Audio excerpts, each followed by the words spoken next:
हमारे माननीय राष्ट्रीय अध्यक्ष श्री अखिलेश यादव जी अगर भाभी को लेकर बैठते हैं, किसी अमरपाली को लेकर 400 पार और भाजपा 400 जोरी चाहे कर मारा मारी, चाहे कर मारा मारी तोहरा से केहू ना डरे। साइकिल वाला झंडा निरहू के बंगला पर लहरी, नेताजी बनौला एयरपोर्ट। बुलडोजर चलाई बचा है जेल भेजवई बचा है, बुलडोजर चलाई बचा है तोहरा से केहू ना डरी। साइकिल वाला झंडा मोदी के बंगला पर बना नहीं पा रही हैं और निरहुआ के संग फिल्म बनाने में लगी है।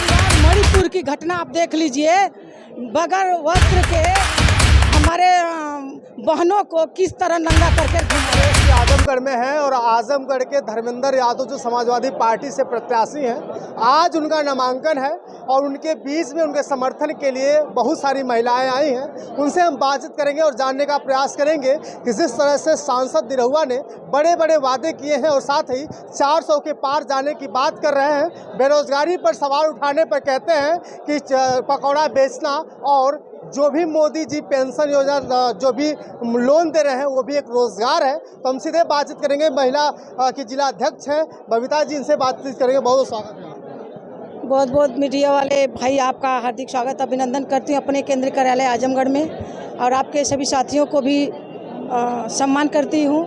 एक बात आपसे जानना चाहते हैं कि सांसद निरहुआ जी बड़े बड़े वादे कर रहे हैं, इस बार फिर से आम्रपाली जी को लेकर के मैदान में कूद पड़े हैं। कहीं न कहीं हर बार चर्चा रहती है कि आम्रपाली जी ही उनका साथ दे रहे हैं। क्या लग रहा है कि इस बार के चुनाव में क्या होने वाला है? आम्रपाली अपना घर तो बना नहीं पा रही हैं और निरहुआ के संग फिल्म बनाने में लगी हैं, तो उनसे मैं कहना चाहूँगी कि पहले आप अपना घर बचावें और दूसरे का घर न तोड़ें। और हमारी समाजवादी पार्टी एक ऐसी पार्टी है कि महिलाओं को मान और सम्मान देने का काम करती है। एक बात और बता दीजिए कि अभी सांसद यहाँ के हैं, उन्होंने कहा कि हमने हरिजनपुर घराना बना दिया, उन्होंने कहा कि हमने आजमगढ़ में वो विकास दिखाया जिस विकास की तलाश थी। नेताजी ने अपने लिए एयरपोर्ट बनाया, हमने जनता के लिए बनाया। वो सिर्फ अपने लिए भाजपा सरकार जो भी अगर बनाई है तो अपने लिए सिर्फ बनाई है। और हमारी सपा की सरकार जब थी तो माननीय धरती पुत्र आदरणीय स्वर्गीय मुलायम सिंह यादव जी और हमारे उत्तर प्रदेश के तेजस्वी पूर्व मुख्यमंत्री श्री अखिलेश यादव जी की जो भी आजमगढ़ में जो भी एक भी ईंटा अगर रखा गया है तो समाजवादी पार्टी की देन है। देख लीजिए पीजीआई हॉस्पिटल, महिला हॉस्पिटल, रोडवेज, पूर्वांचल एक्सप्रेस में समाजवादी पेंशन, कन्या विद्याधन, लैपटॉप, साइकिल, लोहिया आवास और उसके साथ साथ एक 100 number ambulance, 108 number ambulance, 102 number ambulance, यानी समाजवादी पेंशन के साथ साथ सारी सुविधा। अगर एक ईंटा भी अगर समाजवादी पार्टी का है तो सिर्फ समाजवादी पार्टी की है। मतलब आजमगढ़ को विकास करने में समाजवादी पार्टी ने काम, सारा विकास समाजवादी पार्टी के तरफ से है। और अगर भाजपा अगर गिना रही है अपनी तो 5 किलो राशन, तो 5 किलो से ज़्यादा हमारे राष्ट्रीय अध्यक्ष जी 500 रुपया समाजवादी पेंशन देकर कर महिलाओं को रखते थे। और बीजेपी कह रही है कि महिलाओं के सम्मान के लिए काम कर रहे हैं। बीजेपी कहती है कि बेटी बचाओ बेटी पढ़ाओ जितना हो पाया है इस सरकार में, आखिर पिछले की सरकारों में कुछ नहीं हो पाया। अब तक तो कोई सरकार में ऐसा नहीं हुआ था। जो दलित परिवार मणिपुर की घटना आप देख लीजिए, बगैर वस्त्र के हमारे बहनों को किस तरह नंगा करके घुमाया गया। कहाँ बेटियां सुरक्षित हैं? बेटी पढ़ाओ बेटी बचाओ का जो नारा था वो नारा कहाँ गया?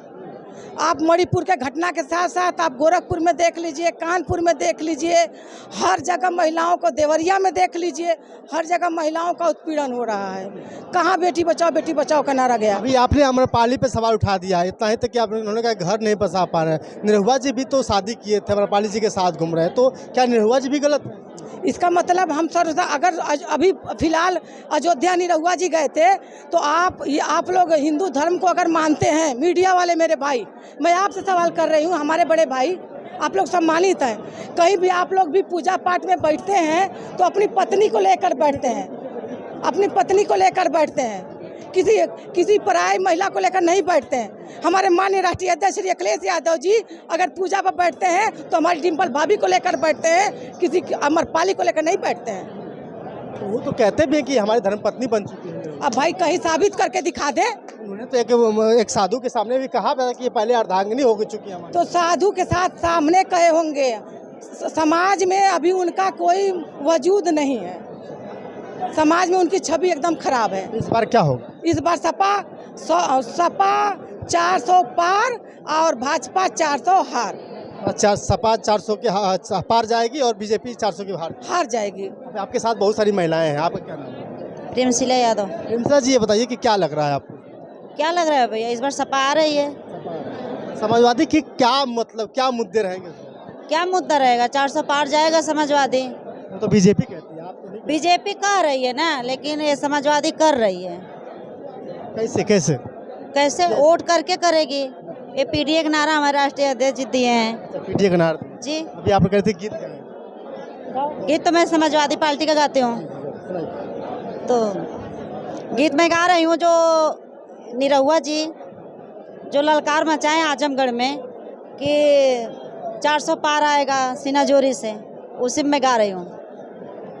तो हमारे समाजवादी सिपाहियों का यही ललकार है, चाहे कर सीना जोरी चाहे कर मारा मारी, चाहे कर सीना जोरी चाहे कर मारा मारी, तोहरा से केहू ना डरी। तो हम निरहू से कहल चाहते हैं, ये हमारा आवाज है प्रेमशिला यादव का। तब की साइकिल वाला झंडा निरहू के बंगला पर लहरी, तब की साइकिल वाला झंडा निरहू के बंगला पर लहरी। जौन आजमगढ़ में नेताजी एयरपोर्ट बनवले वहाँ, ये मोदी जी आके फीता कटले वहाँ, एकरे बारे में कहा आजमगढ़ में नेताजी बनवले एयरपोर्ट हो, काटी काटी फीता के विरोधी मांगे वोट हो। चाहे बुलडोजर चलैबा चाहे जेल भेजबा, चाहे बुलडोजर चलैबा चाहे जेल भेजबा, तोहरा से केहू ना डरी।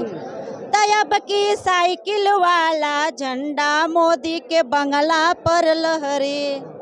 बहुत बहुत बीजेपी को शामिल करवा लेंगे क्या? मोदी जी को सपा में शामिल करवा लेंगे? नहीं, कभी नहीं। अभी बंगला पे फहरा समाजवादी झंडा जो है, साइकिल वाला झंडा मोदी के बंगला पे लगा। तो कहीं ना कहीं मोदी जी को शामिल तो नहीं करने वाले? नहीं, भाजपा से हम लोग उनको गद्दी पर से हटाएंगे तभी तो उनके बंगला पर हम लोग समाजवादी झंडा मतलब ये है, तभी तो हम समाजवादी पार्टी का झंडा लहराएंगे, भाजपा को उखाड़ कर फेंकेंगे और समाजवादी झंडा लहराएंगे। जबरदस्ती उनके बंगले पे अपना झंडा लहराएंगे, जबरदस्ती झंडा लहराना है। एक बात बताइए कि सामने बसपा की प्रत्याशी सबिहा अंसारी जी, वो एक महिला है, तो क्या होगा उनका? क्या होगा उनके बारे में? सबिहा अंसारी भी तो, सबिहा अंसारी जो महिला है बसपा की, अभी आ रहे हैं बसपा की उम्मीदवार है, तो कहीं ना कहीं वो भी तो जो है कि महिलाओं के संबंध में उतरेंगे। वो भी उतरे, वो भी जो उनका भाग में जाएगा वो जाएगा। उनका जितना बार और व्यवहार होगा वो उनके ऊपर डिफरेंट है कि वो उनकी मैं विरोध नहीं करूंगी, क्योंकि वो भी हमारी बहन है। वो अपना जिस तरह वोट अगर निकालना चाह रही है, अगर महिलाओं के में उनकी अगर ऊर्जा है और जितना वो काम की होंगी पार्टी में अपने तरफ से, तो अपना वोट निकालेंगी। और हम लोग अपनी समाजवादी पार्टी की जो बहनें, निरहुआ बनाम धर्मेंद्र, ना निरहुआ का नाम हटा दीजिए, सिर्फ धर्मेंद्र यादव। मैं आपसे निरहुआ है कौन है? सांसद है आजमगढ़? हम लोग नहीं जानते निरहुआ। आप अपने सांसद को आप नहीं जानते तो आप एक कमी है। मेरा हम लोग का सांसद नहीं, आजमगढ़ का सांसद। वो निरहुआ सिर्फ हीरो का काम करता है और हमारे नेता धर्मेंद्र यादव जनता के बीच का हीरो है, मतलब जनता के बीच में धर्मेंद्र यादव। चलिए, बहुत बहुत शुक्रिया। अभी हम आजमगढ़ में थे, धर्मेंद्र यादव का नामांकन है, बहुत सारे लोग आए हुए थे, जानने का प्रयास कर रहे थे इस बार क्या होने वाला है। बाकी आपकी राय? शुक्रिया।